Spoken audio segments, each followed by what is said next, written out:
Na Bwana Yesu asifiwe sana. Ninakusalimia mpendwa katika saa yetu ya uzima wa roho, katika chaneli yetu ya saa ya uzima wa roho. Tunalo neno la Mungu tunaweza tukashare katika muda huu, japokuwa nipo kwenye kelele kidogo, nipo kwenye mazingira ya kelele, lakini tunaweza tukaelewana. Iko hivi, kumekuwa na hii shida ya, mimi naita shida, watu wanasema kufunguliwa, maombi ya kufunguliwa na kadhalika, mpaka watu wamefanya kuwa kama mfumo fulani, kama sehemu ya imani rasmi ya Kikristo. Ni sawa, lakini msingi wa kufunguliwa kama tunavyoelekezwa na Biblia, ikiwa watu watatumia mfumo wa kibibilia ule wa maana ya kufunguliwa, ina maana, kwa mfano ukiangalia kwenye huduma ya Paulo hakuwahi kufanya hizo huduma za kufunguliwa. Aliwafungua tu watu, lakini hakuwa na vitu rasmi vya kusema sasa hii ni huduma ya kufunguliwa, kwamba anakuwa anakutana na watu kufunguliwa.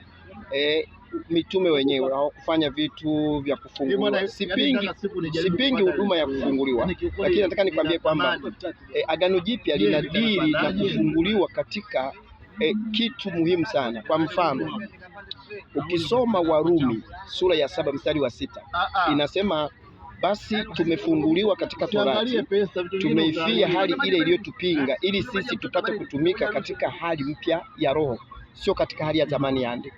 Sasa mtu akifunguliwa kwenye Torati, ina maana tayari kila kifungo kinamwachia. Kwa hiyo huduma ya kwanza ambayo mtu anatakiwa afanyiwe ni kufunguliwa kwanza kwenye Torati.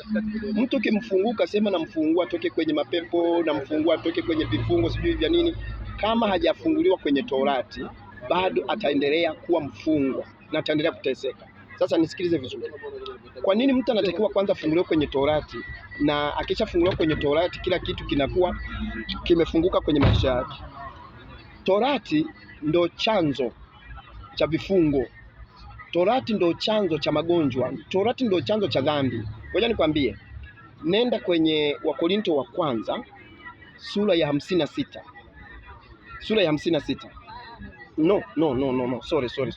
Ni Wakorinto wa kwanza sura ya 15 mstari wa 56. Yes. Nilikuwa nimesahau kidogo. Ukisoma hapa nasema hivi, uchungu wa dhambi ni mauti na nguvu ya dhambi ni Torati.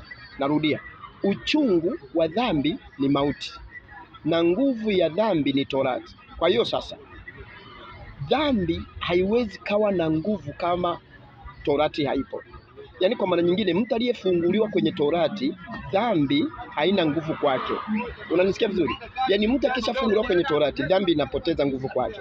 Alafu bii yake, ukija kusoma vizuri kwenye nini Warumi sura ya 6 mstari wa 14, anasema dhambi haitawatawala nyinyi kwa sababu hamui chini ya sheria bali chini ya neema.